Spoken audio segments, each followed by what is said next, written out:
উর্মি জয়কে জিজ্ঞাসা করে, জয় তুমি এটা করেছ, আমি তোমার সঙ্গে আর থাকব না। জয় বলে, আমি করিনি, আমি সোনা রূপার দিব্যি খেয়ে বলছি। দীপা বলে, তুমি সোনা রূপার দিব্যি খেয়ে মিথ্যা কথা বলবে না, তাহলে বলো জয় কে করেছে। তখন জয় বলে, আমার ঘড়িটা আমি রাকেশকে দিয়েছিলাম। অন্যদিকে দেখা যায় কফি হাউজে বসে আরিয়ান সোনা রূপাকে জিজ্ঞাসা করে, তোমাদের ফেভারেট কালার কি। তখন রূপা বলে, যে মেয়েটা চোখে দেখতে পায় না তাকে জিজ্ঞাসা করে কি লাভ। এরপর ওয়েটার এসে বিল চাইলে আরিয়ান বলে, আমি বিলটা দিয়ে দিচ্ছি। রূপা বলে, তুমি কি রোজগার করো যে তুমি বিল দিবে। আরিয়ান বলে, আমার একটা প্রফেশনাল ব্যান্ড আছে। রূপা বলে, তুমি তো প্রফেশনাল নয়, তাহলে বাবার টাকা। এরপরে আর দীপা রাকেশকে খুঁজতে খুঁজতে কফি হাউজে চলে আসে। তখন সোনা দীপাকে দেখে ভাবে, মা আবার এখানে কোনো জ্ঞান দেবে না তো।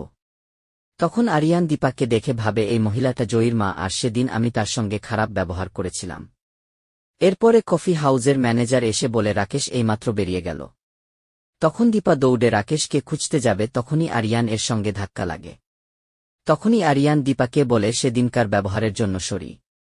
তখন দীপা ভাবে, আজকে মেয়ে দুটার সামনে আমি কোনো কিছুই বলবো না, আমি যে কাজের জন্য এসেছি সেই কাজটা আগে করে নেব। এরপরে আমাদেরকে দেখানো হয় চারু মিসকার কাছে এসে কান্নাকাটি করে বলে, শুধুমাত্র সূর্যকে পাওয়ার জন্য আমি অনেক বড় একটা ভুল করে ফেলেছি। তারপর মিসকা দাঁড়িয়ে ভাবে, এত সুন্দর একটা মেয়ে সামান্য আরশোলার জন্য মেরে ফেলা কি ঠিক হবে।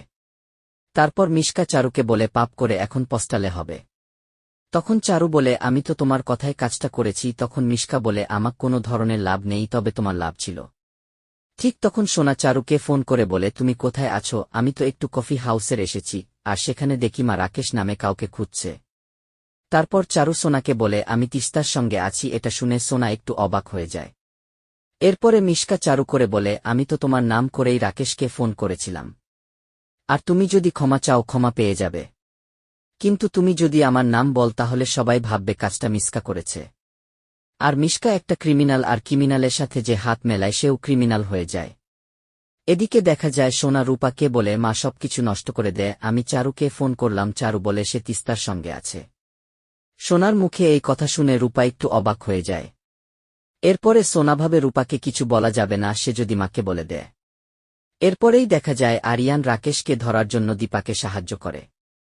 তারপর দীপা আরিয়ানকে বলে, যা কথা হবে বিগ বং রেস্টুরেন্টে হবে।